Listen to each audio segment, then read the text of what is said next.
Ça va? Ça va? Tu vas bien? Et la santé?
Le discours juste après du président Noumana du Royaume-Uni, M. Bachir Saïd Kayuro. On aura juste après une intervention, il y aura aussi une présentation des représentants des sections sœurs de l'Europe. Il est interdit, formellement interdit donc, de prendre des photos pendant le repas. Donc, monsieur, si on peut déjà avoir l'hymne national, l'hymne du maintenant.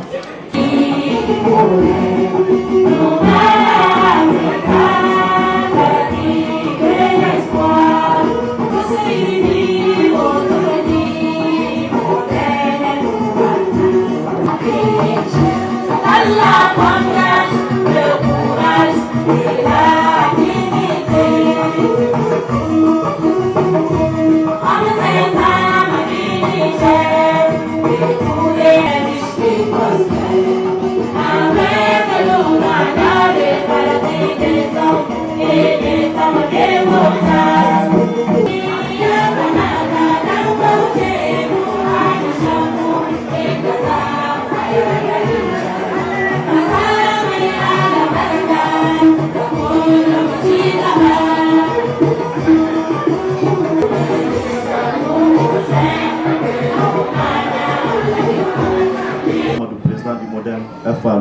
Africa, M.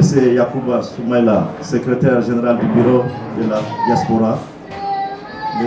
Hamidou Djibo, représentant de la coordination de la Belgique et conseiller spécial, chers militants et militantes, chers invités, bonsoir. Avant tout propos, j'aimerais rendre grâce à Dieu qui nous a permis d'être dans cette salle ensemble. Permettez-moi de souhaiter à nouveau la bienvenue à Londres à son Excellence, M. Hama Amadou, His Excellency, welcome to London. Chers invités, militants et militantes du Modern FA Lumana Africa, c'est pour moi un honneur et un grand plaisir de m'adresser à vous aujourd'hui, au nom de la coordination et à ma qualité de président de la coordination. Je voudrais vous réitérer nos sincères remerciements pour votre présence, marque de votre intérêt et de votre engagement pour cette rencontre historique qui nous permet de nous réunir ce soir autour de notre grand leader. Je voudrais également saisir cette opportunité pour saluer et remercier les membres de notre coordination Modern FA Lumana Africa qui, en dépit de leurs tâches quotidiennes, ont consenti d'énormes efforts à la réalisation de cette œuvre. Aussi à tous ceux qui, de près ou de loin, ont fait preuve de sacrifice pour le résultat actuel. Mesdames et messieurs, cette rencontre historique est un lieu d'échange et de débat sur toutes les grandes questions d'actualité qui intéressent nos militants, en particulier, et tous les Nigériens en général dans les domaines politiques, économiques et social, culturels, etc. Je pense aussi à la situation préoccupante de la crise alimentaire sécuritaire qui sévit actuellement et à la manifestation d'aujourd'hui contre le coût élevé de la vie et le rejet de la fameuse loi des finances. Une situation qui menace sérieusement la stabilité politique et les acquis démocratiques dans notre pays. La société nigérienne, une société pour qui la solidarité et la religion sont des valeurs fondamentales et très sensibles à ces phénomènes. Parmi les autres questions qui nous interpellent, j'aimerais mentionner les questions relatives au code électoral qui divise les partis politiques. Notre interpellation n'est pas pour déstabiliser notre pays ou son intérêt. Notre seul objectif est de rappeler et partager le message de notre leader, son Excellence Hama Amadou, qui est le Niger d'abord, le Niger encore et le Niger toujours.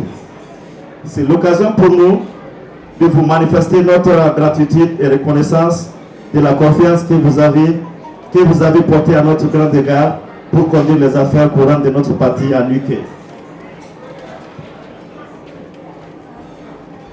Mes très chers frères et sœurs, le mandat qui nous a été confié s'articule autour de deux points essentiels, à savoir continuer la mobilisation de nos militants et militantes de Lumana, résidents au Royaume-Uni, aider à élire son Excellence M. Hama Amadou à la magistrature suprême.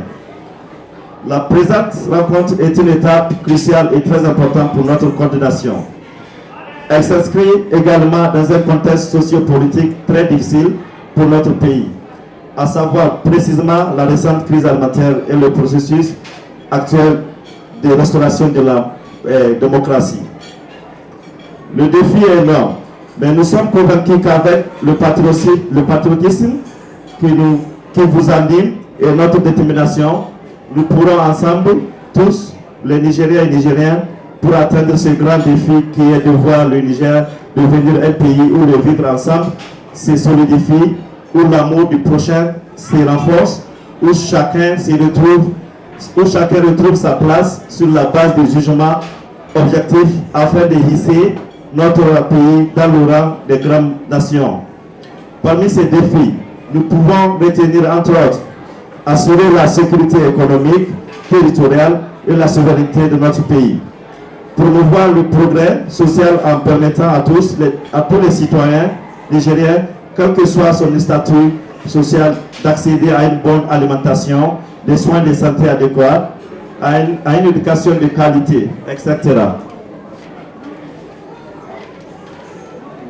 En conséquence, nous osons compter sur la mobilisation et l'engagement de tous et de toutes pour que cette rencontre soit le point de départ définitif pour notre coordination, pour la mobilisation, la solidarité, la prospérité à Nuké.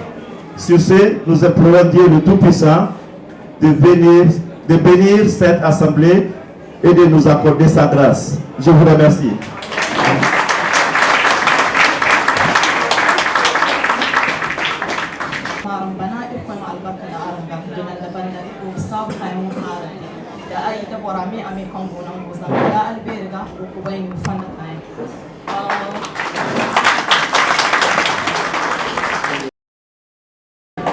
Kano irna excellency kubainero London irgo sabu mu da déplacement kuma te irko ma bana irko ma albarka da irna la MP aramaka irma salam batanga poser à ces questions wara salam hankul kanno irma salam irma kiyase hankan se irkaneo batanga wani question kulu wara kiyase ai zamu sanin kai Wani wasu wala? To,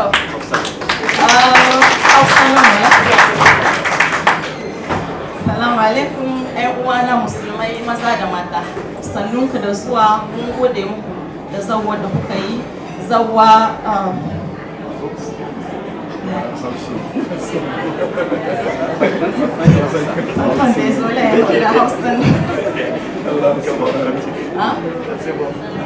sannunka da zuwa Allah ya muku albarka mun gode da zawar da kuka yi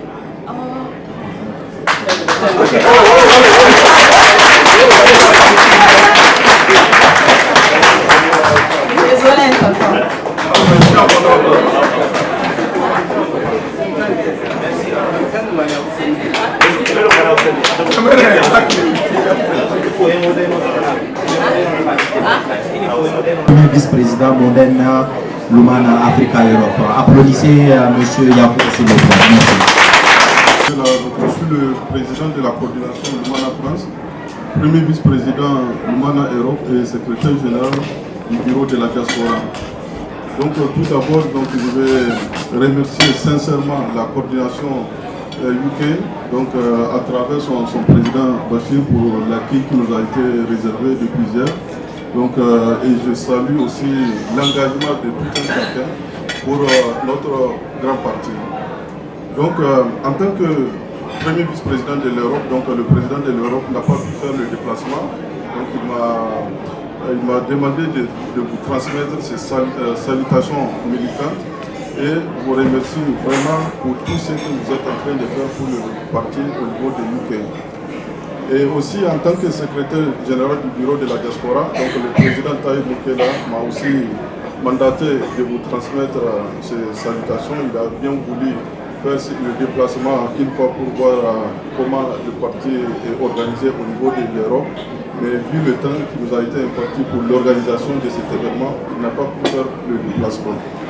Et il m'a aussi demandé à travers le bureau de la diaspora de vous parler un peu du bureau de la diaspora parce que il y a beaucoup de gens qui ne savent pas comment ce bureau est constitué. Le bureau de la diaspora, c'est une structure que nous avons décidé ensemble avec toutes les coordinations en 2016. Les 26 coordinations qui constituent la diaspora Lumana, de pouvoir mettre une structure qui va coordonner les activités de la diaspora. Parce que, comme vous le savez, au niveau de chaque région, il y a des bureaux qui sont mis en place pour pouvoir coordonner les activités de la région. C'est pour cela que nous avons trouvé utile au niveau de la diaspora d'unir nos forces pour pouvoir parler d'une même voix. C'est pour cela qu'on avait décidé à Abidjan, au forum d'Abidjan, de mettre en place le bureau de la diaspora qui est constitué de toutes les 26 coordinations, mais aujourd'hui on est 28. Parce qu'après le forum, il y a deux autres coordinations qui se sont ajoutées aux 26, on est 21 coordinations. Les activités du bureau de la diaspora, c'est vraiment de transmettre tous les messages du bureau politique national au niveau de toutes les coordinations pour que les coordinations soient au même pied d'égalité par rapport à l'information, par rapport aux activités du parti.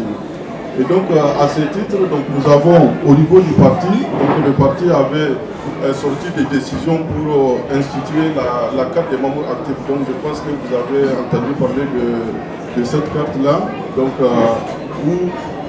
et dans le cadre de la démocratisation du financement du parti, nous avons jugé utile à ce que les militants prennent en charge le financement aussi du parti. Parce que nous sommes dans des pays européens et nous savons tous comment les partis politiques sont financés. Donc c'est cette culture que nous voulons instaurer au niveau de notre pays à travers notre parti, parce que c'est notre parti qui est le premier à instaurer cette façon de financer les partis. Donc c'est pour cela qu'on parle de démocratisation du financement du parti, pour que tous les militants qui sont vraiment, qui sont résolument engagés dans le combat puissent se sentir concernés par toutes les activités du parti. Donc c'est pour cela que nous avons demandé au niveau de chaque population de passer le message au niveau de leurs membres. Donc bon, nous sommes un peu conscients des difficultés que certaines populations ont eues par rapport à la mise en œuvre de ces décisions du financement du parti. Donc c'est pour cela que j'ai jugé utile aujourd'hui pour en parler et qu'après le président Bachir va continuer à sensibiliser les militants par rapport à cette démocratisation du financement du parti. Donc voilà ce message que au nom du bureau de la diaspora, donc je voulais vous transmettre. En tout cas, je dis merci aux militants UK. Vraiment bravo pour cette forte mobilisation, parce qu'on ne s'attendait pas à cette mobilisation. Merci encore, merci.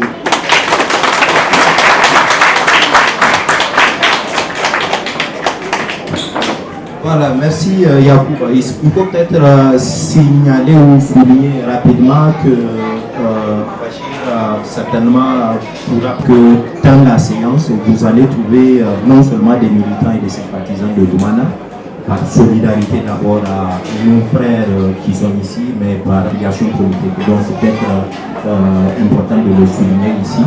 Ils sont assez importants pour attirer des nouveaux membres. Et la prochaine étape, c'est la présentation des représentants des sections sœurs. Je pense que Yacoub l'a fait brièvement, ou Bachir l'a fait brièvement. Donc sur ce...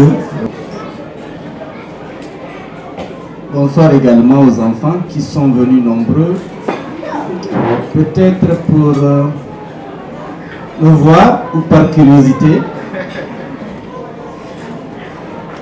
et essayer peut-être à travers ce que nous dirons ici ensemble, savoir un peu ce que c'est le Niger.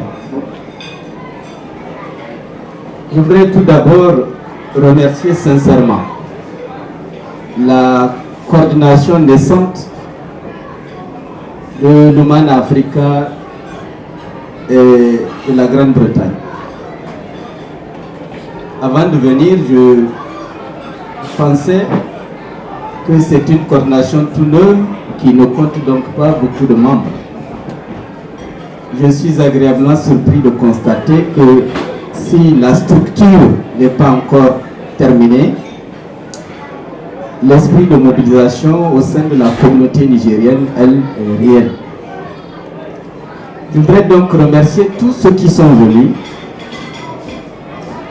m'honorer, aussi bien ceux qui sont du Lumana Africa que ceux qui, en tant que Nigériens, à l'esprit ouvert, ont jugé bon de venir à cette rencontre pour échanger.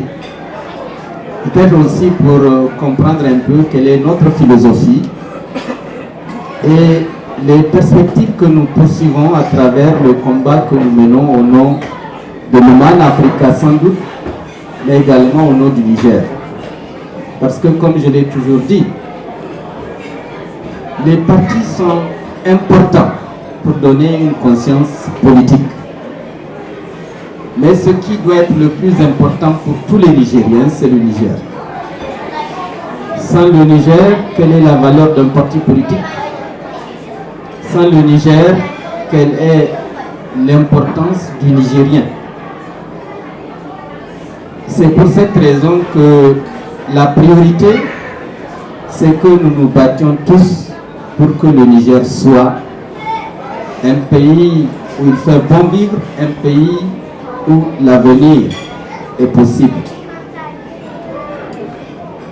Je remercie donc tous ceux qui sont là, ceux qui parlent français ou ceux qui souhaitent comprendre ce que nous disons, mais malheureusement je ne parle pas correctement l'anglais pour me permettre de me hasarder à faire une intervention en anglais. Je suis désolé.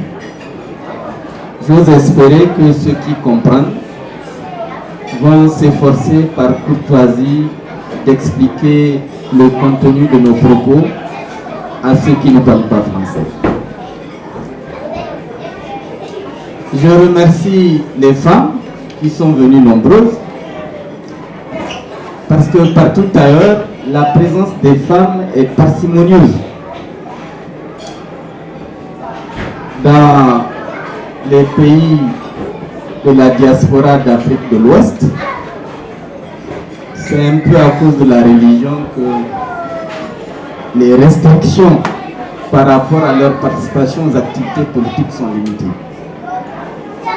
Dans d'autres pays d'Europe notamment, c'est la manière de vivre et les distances qui font que souvent nous ne les voyons pas. Mais je suis heureux de voir qu'ici, les femmes sont rassemblées aussi fortement que les hommes et tout autant que les enfants. Je voudrais vous en remercier, sincèrement. Je vous remercie pour l'accueil, pour la qualité et de l'hospitalité que vous m'avez offert avec le président de la Coordination de France. Et c'est donc avec grand plaisir que je suis disposé à aborder avec vous toute question. Quel que soit le caractère embarrassant ou non de la question, nous pouvons en parler. Parce que c'est dans l'échange et les explications qu'il est possible de trouver des points d'accord, des points de compréhension mutuelle et peut-être des raisons de parler ou d'aller ensemble. Il n'y a donc aucun problème par rapport aux questions que vous pourriez me poser et ne croyez pas que vous allez me gêner ou m'embarrasser parce que vous voulez poser telle ou telle question. C'est le contraire qui serait gênant pour moi. Si vous le permettez, en guise d'introduction de notre rencontre d'aujourd'hui, puisque pour un homme politique, la question fondamentale dans une rencontre de ces genres, c'est aborder tous les problèmes sous l'angle politique. Je voudrais d'abord vous dire quelle est la philosophie de l'Oman Africa. Nous sommes un parti libéral. Pour un pays pauvre, quand on dit parti libéral, dans la mesure où à l'école, à l'université, d'une manière générale, c'est la philosophie des partis socialo-communistes qui est privilégiée. Et beaucoup de gens sont nourris de ces philosophies au point de considérer ceux des partis libéraux comme des monstres qu'il faut combattre et vaincre à tout prix et par tous les moyens. Et pourquoi j'ai choisi la philosophie libérale? Parce que, étant resté avec le président Seyni Kounché, il avait développé la philosophie de la société de développement. Et au nom de cette philosophie, il disait que pour un pauvre, un pays africain, qu'il n'y a aucune logique et aucune raison de s'attacher à une philosophie politique en particulier. mais que toute philosophie politique renferme en elle des éléments positifs que l'on peut relever et utiliser dans l'intérêt du pays. Dans sa philosophie de la société de développement, c'est une sorte d'éclectisme politique qu'il privilégie. Pour lui, ce qui est important, c'est l'homme. L'homme est au début de tout. Tout se fait par l'homme et tout se réalise au profit de l'homme. Donc, que ce soit au début ou à la fin, l'homme est forcément au centre de tout. Dès lors, pour nous, nous ne pouvons pas appliquer une politique libérale, genre conservateur, ou une politique sociale, genre ce qui est importé d'Europe. Nous avons plutôt pensé que la philosophie qui conviendrait le mieux pour un pays comme le nôtre, qu'il faut construire, c'est d'abord mettre l'accent sur les hommes et leur capacité à œuvrer, à travailler, à s'investir pour que la situation socio-économique change. Il faut donc travailler sur les mentalités pour les amener à comprendre que la pauvreté n'est pas une fatalité, l'inculture n'est pas une fatalité, que la volonté de l'homme, si elle est affermie, est capable véritablement de changer tout. Vous avez des pays dans lesquels ils n'ont aucune richesse matérielle, mais ils ont misé sur l'homme et par l'intelligence de l'homme, ils ont transformé et rendu leur pays invulnérable. Donc, dans cette mesure, nous devons libérer les hommes, renforcer la confiance dans les hommes, renforcer leur capacité à analyser, à comprendre et à agir dans le sens de leur intérêt et de l'intérêt général. Une fois que cela est fait, dans le monde qui nous entoure et qui nous domine dans la plupart des cas, c'est à travers les investissements et le travail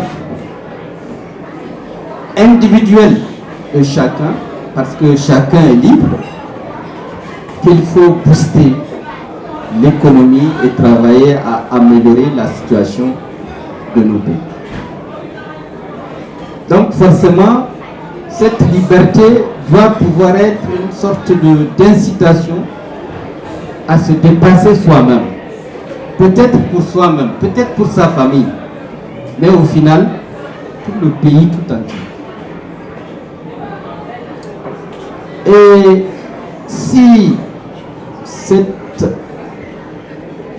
action aboutit à des résultats utiles et positifs pour lui-même, nous devons faire en sorte que le résultat profite à tout le monde. Ce qui nous ramène à une certaine philosophie du socialisme où la redistribution est indispensable pour affermir la paix dans un pays. Donc nous sommes des libéraux qui ont un cœur.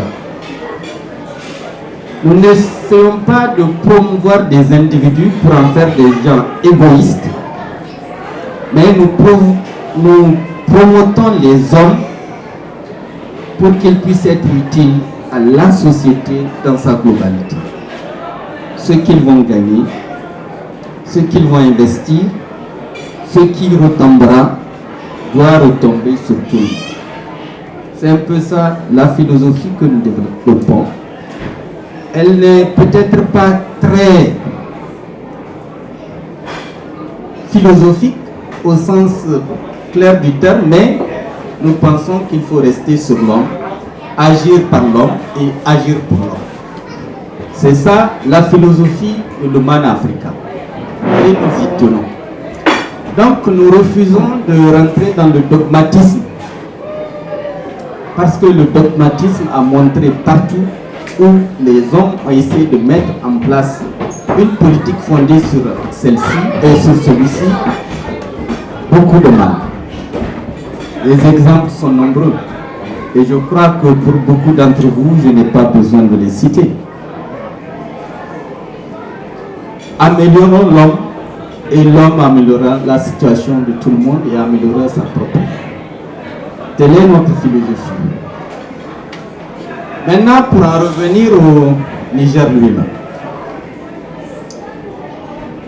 Depuis la conférence nationale souveraine qui s'est tenue à partir du mois de juillet de 1991, nous étions antérieurement sous un régime militaire qui a évolué avec Ali Chebou sous un régime de parti unique, le MNSD Nassara, qui n'était pas Nassara à l'époque, c'est juste le MNSD. Et qui, sous la pression des forces sociales, a été obligé de muter dans le cadre d'un multipartisme imposé à ce parti vers une sorte de système multipartisan démocratique. Mais le problème, c'est que adopter les règles de la démocratie, adopter le multipartisme, ne veut pas dire qu'on est dans sa tête démocrate ou tolérant dans l'exercice de ce multipartisme. Et la preuve est faite que depuis quelque temps, nous avançons dans la mise en œuvre des règles démocratiques et nous reculons de manière dramatique.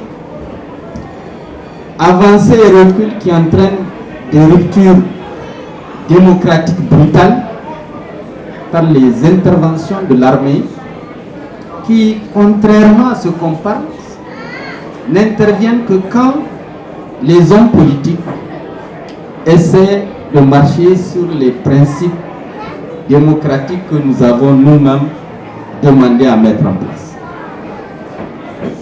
Le Niger a connu depuis la conférence nationale le coup d'état du général Barré, le coup d'état de Wanké, le coup d'état de Salou Djibo. Pourquoi? Parce que le coup d'état du général Barré a été dicté par l'avènement de la cohabitation qui s'est déroulée dans des conditions abominables. Des conditions abominables que je connais bien parce que j'étais l'un des acteurs de cette cohabitation. Faute de respecter la règle du jeu constitutionnel prévu par la cohabitation, nous nous sommes rentrés dedans avec le président de la République. Des tensions énormes ont pendant une longue durée affecté la vie du pays. Et au moment où nous avions compris et nous commencions à remettre les choses en place, l'armée qui était déjà prête a pris ses responsabilités en nous chassant. Barré est arrivé au pouvoir et contrairement à ce que ceux qui l'avaient incité à faire le coup d'État espéraient, il a décidé de rester lui-même à la tête de l'État. Ce qui a créé une nouvelle tension au niveau du pays tension qui a duré pratiquement 3 ans et qui a abouti malheureusement à l'assassinat du général Barré par ses propres officiers, parmi lesquels le chef de la garde présidentielle, le commandant Daouda Malam Wangi. Après, la situation leur a échappé pour essayer de se décharger d'une responsabilité à laquelle ils ne s'étaient pas préparés. Dans la hâte et la précipitation, ils ont organisé des élections présidentielles et législatives sur des délais très courts, parce que cette transition avait duré 9 mois. Et au bout de 9 mois, les élections qui sont déroulées, le MNSD Nassara avait gagné les élections. Le président Tanja Mamadou est arrivé au pouvoir dans des conditions transparentes et démocratiques, c'est incontestable. Mais le pays, entre-temps, s'est retrouvé dans une situation d'un chaos inextricable. Le pays s'était complètement effondré. Et nous avions dû faire un travail énorme pour remettre la machine en marche. Les 5 premières années de son mandat se sont très bien déroulées parce que pendant ces 5 ans, nous avions quand même réussi à remettre le pays à flot. Avec son second mandat, les perspectives étaient devenues très bonnes et nous avions même réussi à lancer le processus d'exploitation du pétrole et la construction d'une raffinerie qui permettrait au Niger d'être indépendant sur le plan de l'approvisionnement en produits pétroliers. Malheureusement, quand les choses vont bien sur le plan physique et matériel, dans la tête des gens, une sorte de folie liée au pouvoir voit le jour. Pour des raisons totalement juridiquement inexplicables, le président Tanja avait décidé, au-delà de ses 2 mandats constitutionnels, avait décidé de rester 3 ans de plus en fabriquant une nouvelle constitution et en restant 3 ans sans élection. C'est-à-dire quelque chose qui n'est ni démocratique ni imaginable dans un système démocratique. Cela a créé à nouveau des tensions et des problèmes que vous connaissez. Et le 3e coup d'État est intervenu avec l'arrivée brutale du commandant Salou Djibo. Donc vous voyez, c'est toujours des problèmes que les hommes politiques créent qui aboutissent à des coups d'État, souvent des coups d'État qui se passent dans des conditions abominables.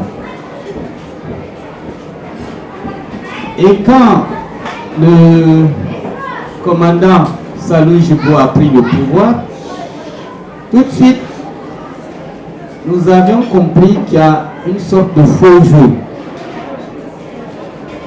qui s'est organisé entre le pouvoir militaire de transition et le PNDS Taraya. Tous les cadres au niveau du gouvernement, pour l'essentiel, qui animaient la vie de la transition, étaient des cadres du PNDS Taraya. Et un accord secret entre le commandant Salou Djibo et Issou Mamadou ont été signés. Et sur la base de l'accord secret,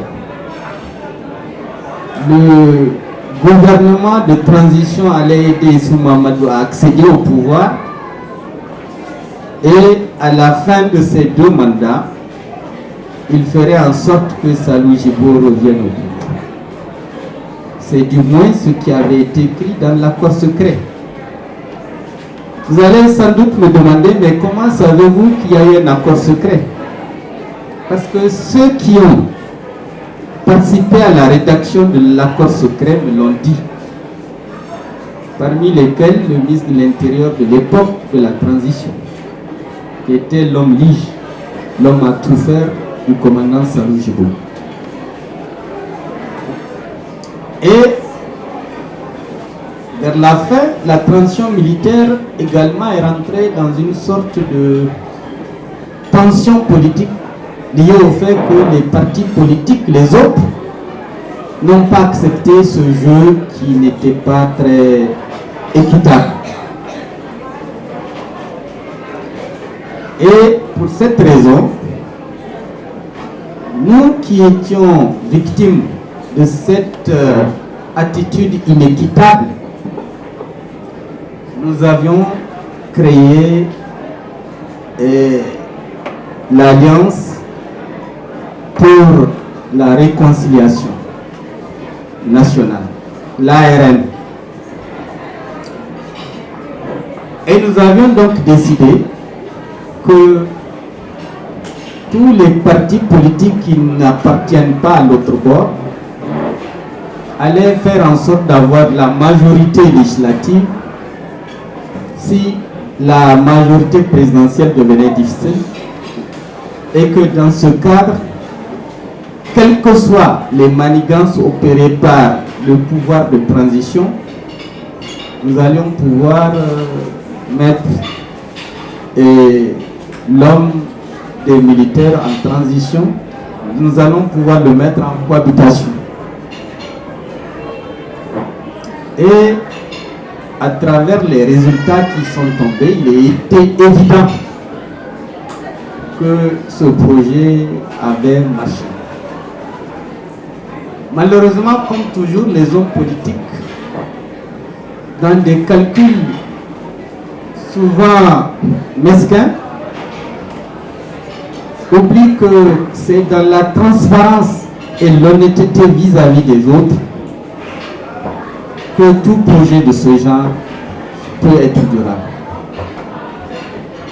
Nous avions convenu dans ce cadre, puisque la Cour constitutionnelle avait éliminé des listes électorales pour les législatives de nombreux partis. Pour l'Oman Africa, l'Oman avait été éliminé délibérément dans 2 régions. CDS Rama avait été éliminé dans 4 régions. MNSD Nasra avait été éliminé dans 3 régions. Le PNDS, pour faire bonne mesure, avait été éliminé dans une seule région. Et l'objectif était que les grands partis politiques gênants, éliminés dans les différentes régions, le PNDS avait toutes les chances face aux autres d'avoir une majorité absolue dans chacune des régions dans lesquelles, donc dans les 7 autres régions dans lesquelles les Taraïens n'avaient pas été éliminé. Donc il aurait eu tout seul la majorité absolue à l'Assemblée nationale.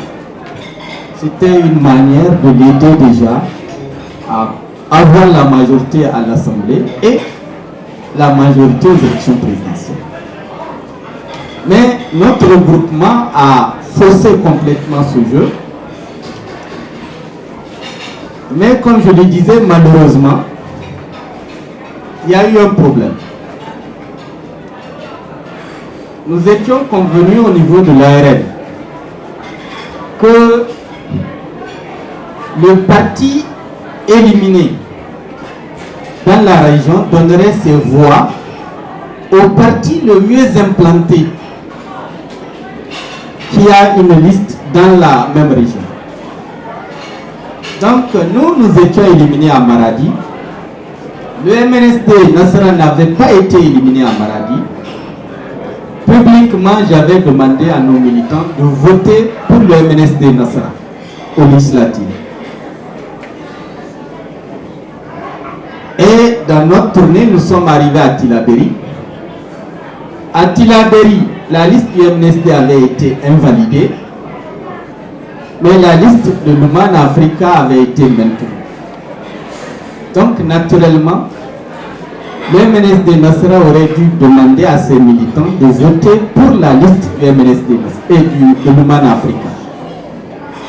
Le président de MNSD Nassara publiquement avait refusé. C'était au meeting que nous avions tenu dans le cadre de la tournée à Tillabéri. Je l'ai invité 2 ou 3 fois à nous rendre la politesse que nous lui avons rendue à Maradi. Il m'a dit que ce n'est pas possible parce qu'il a d'autres alliés. Et ces autres alliés, c'est tous les petits alliés qu'il avait avant de la création de l'ARN. Et son objectif, c'était de les amener tous, puisqu'il n'avait pas de candidat aux élections présidentielles, de voter pour lui aux élections présidentielles, donc de se donner ainsi la chance d'être au 2e tour. Éliminer ainsi le Man Africa du 2e tour aux élections présidentielles. Je lui ai dit de ne pas faire de mauvais calculs. Parce que quand on regarde les voix ramassées dès les élections locales par le Man Africa, il était indiscutable que le partenaire privilégié qu'il pouvait avoir dans le cadre d'un second tour, s'il allait lui au 2e tour, c'était le Man Africa. Mais il a considéré que peut-être qu'avec les voix des autres, il irait beaucoup plus loin.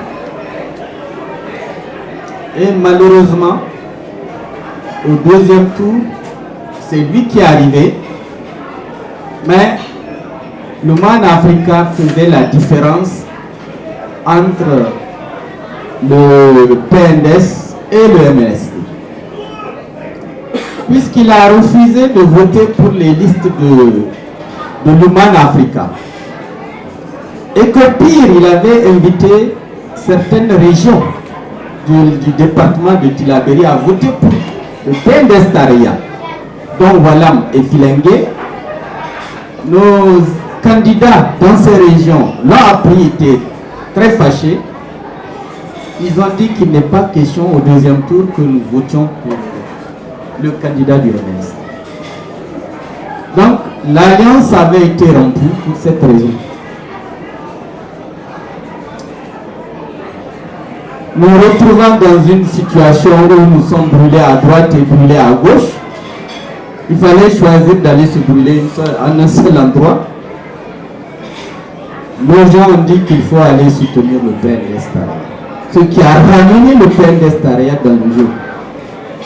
Nous avons donc aidé le PNDS Tareya à arriver au pouvoir. Et j'avais posé comme condition au PNDS qui m'avait proposé d'être Premier ministre. J'ai dit je ne veux pas être Premier ministre.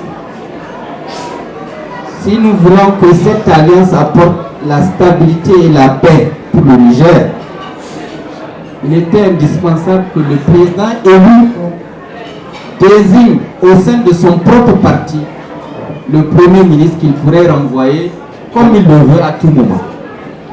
Mais s'il prend son principal allié, même si c'est pour des raisons objectives qu'il veut le renvoyer, cela risquerait d'amener une crise politique qui peut encore nous amener l'intervention des militaires. J'ai dit, je reste à l'Assemblée nationale. Vous choisissez dans votre parti celui qui pourrait vous aider sans qu'il soit suspecté de trahir ou de faire quoi que ce soit. Et vous pouvez le chasser comme vous voulez. Et j'ai dit parce que cette alliance ne doit pas rater le devoir de stabilisation et de progrès économique que les Nigériens attendent. Je dis parce que si cette alliance rate, le Niger risque de se retrouver dans une situation très difficile. Nous avons donc tous les deux la responsabilité de créer les conditions pour un succès véritable. Malheureusement, au bout de quelques mois seulement, nous avons senti au niveau du PNDS-Tarayya l'intention manifeste d'éliminer l'Oumana pour être le seul coq qui chante dans la basse-cour du Niger. Et vous avez suivi tout ce qui s'est passé pour parvenir à cette fin. Et depuis cette rupture, vous avez vu également toutes les manœuvres qui ont été mises en œuvre pour que l'Oumana disparaisse de la carte politique du Niger. Et tous les efforts qui ont été faits pour liquider politiquement votre serviteur. Malheureusement, comme je le lui avais dit, je dis une action politique peut viser un individu, mais ses effets peuvent impacter sur l'ensemble du pays. Il ne faut pas sous-estimer la gravité d'une action politique, quel que soit l'objectif minime que l'on vise à travers. Et aujourd'hui, je suis désolé, le Niger se trouve dans une situation exécrable. Rien, absolument rien, aucun secteur socio-économique du Niger ne se porte bien. La situation financière du Niger est hyper catastrophique. La situation des libertés individuelles et politiques, parce que quand ça ne va pas dans un système de gouvernance, la seule manière de perdurer est de rendre encore plus dur les rapports entre le pouvoir et les citoyens. C'est taper sur tout ce qui bouge, c'est taper et emprisonner tout ce qui conteste. Et en le faisant, le pouvoir se rend de plus en plus impopulaire, démobilise la nation et par ses actions peut être même amené à distendre les liens de l'unité nationale. Bien sûr, ce qui a aggravé la situation, c'est que dans le même temps, nous avons été confrontés au Niger au problème de l'insécurité, le problème du djihadisme dans le Sahel. Et les options qui ont été prises, malheureusement, n'étaient pas de nature à servir les intérêts du Niger sur le plan sécuritaire. Le Niger avait une armée qui se débrouillait bien. On ne peut pas dire qu'elle est extraordinaire, mais elle défendait l'intégrité du territoire avec des résultats remarquables. Mais par crainte de coup d'État, l'armée avait été désarmée. Les munitions qu'on donne aux militaires qu'on envoie au front sont comptées. Vous avez des militaires sur le front de Difa face à Boko Haram et vous leur donnez 5 ou 10 cartouches pour affronter des gens qui tirent comme des fous et qui ont un armement hyper sophistiqué. Au bout d'une certaine durée, l'armée n'a plus de munitions.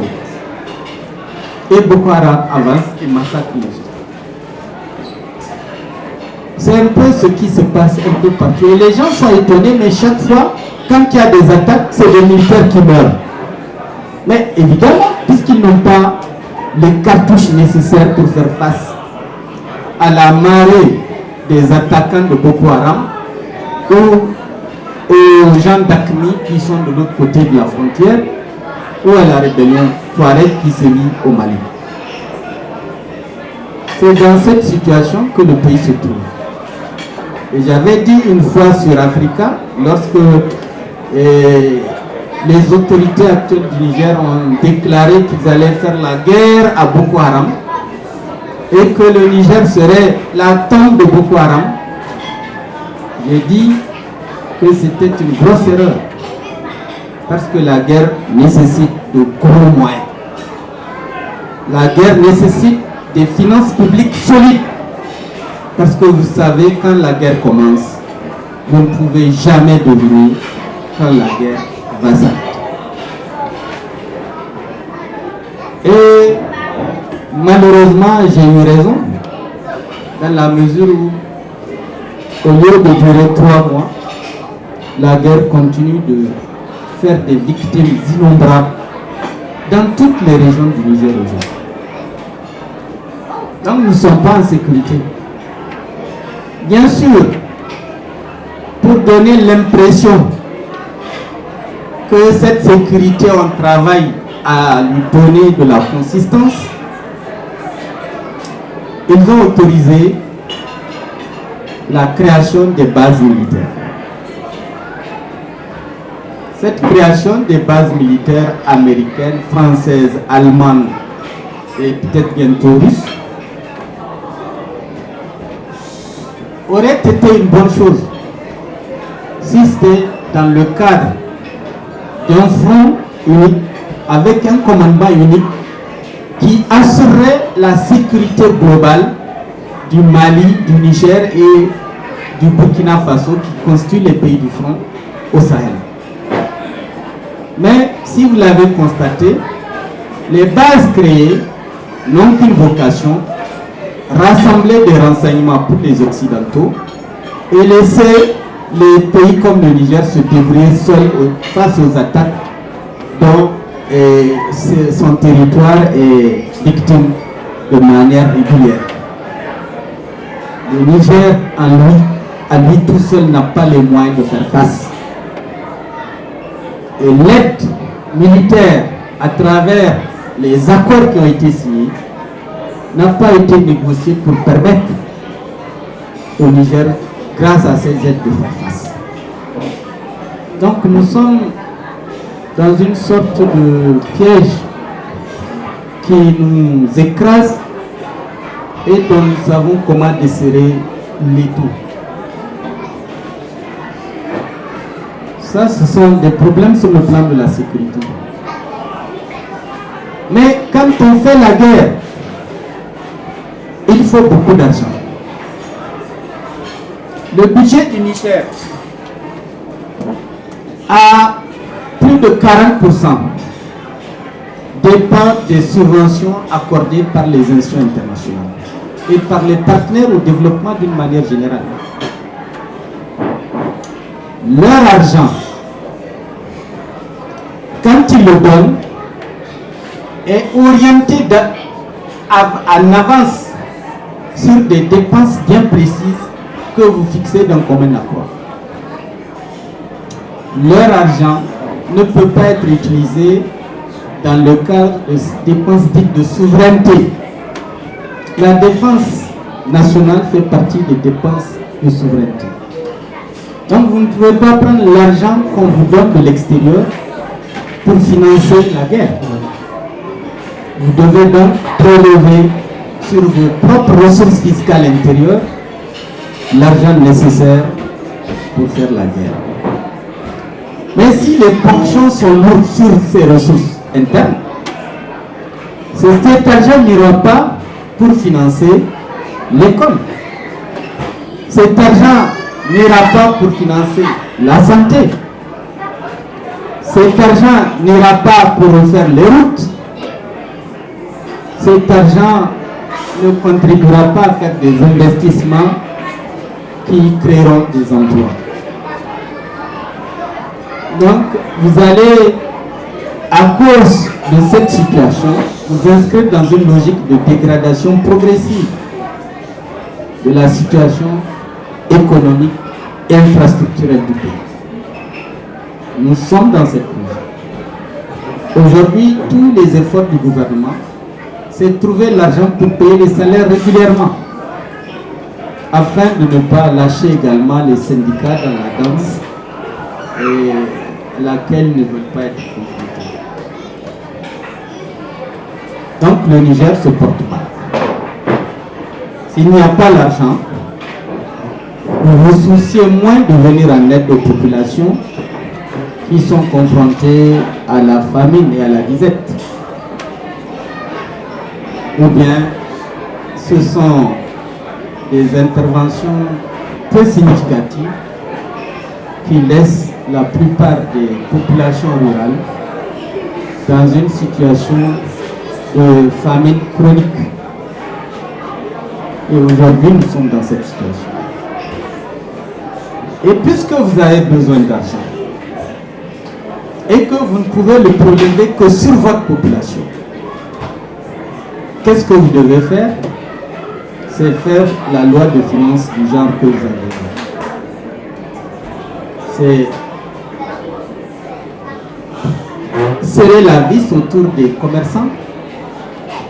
Et à travers cela, les impôts se multiplient. La rentabilité des activités commerciales et industrielles s'effondre. Puisque tout ce que vous gagnez, l'État les prend. Donc rien ne marchant, la pauvreté s'aggrave et le chômage encore plus. Et votre pays progressivement, au lieu d'être simplement dernier sur le plan du classement de l'ONU, devient un État néant progressivement. Et nous sommes dans cette situation. La gouvernance est marquée par une corruption effrénée, par un détournement des deniers publics qui n'a jamais existé. À travers des marchés, un marché qui peut être réalisé avec 100 millions, on le fait à 600 millions. 100 millions pour faire le marché, 500 millions à se partager entre le fournisseur et les grands comptes du ministère et du parti. Voilà ce qui se passe. Et voilà pourquoi la situation ne fait que se dégrader davantage. La question, pendant combien de temps les Nigériens vont continuer à résister, à survivre face à cette situation? Je crois que le temps s'ennuie. Les tensions sont en train de s'aggraver. La méchanceté du pouvoir s'accroît. Et le résultat final, c'est que nous risquons de nous retrouver encore dans une situation politique qui n'a pas de nom. J'ai été long, mais je voulais vous décrire l'ensemble du scénario pour que beaucoup de gens qui connaissent de manière superficielle les problèmes auxquels le pays est confronté comprennent les ressorts sur la base desquels cette situation existe et a été créée. Je vous remercie.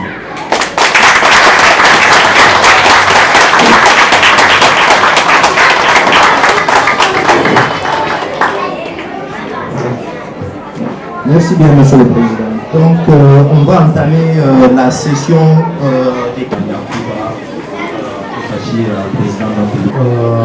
Personnellement pour le président, et c'est la question de gouvernance est une question qui, en termes de gouvernance, surtout dans les provisions, on ne peut que L'Umara se prépare activement. Mais avec une série déjà, pensez que nous pouvons avoir des élections claires qui vont ensemble. Comment est-ce que M. le Président allez veiller. Donc on ne veut pas qu'il y ait des élections en 2021. Vous rentrez sans des garanties et comme à la fois passée, on vous arrête. D'ailleurs, bien qu'étant nigérien, j'ai passé toute ma vie extérieure. Et je suis un observateur de la situation politique du pays. Pour que cela soit possible. Merci.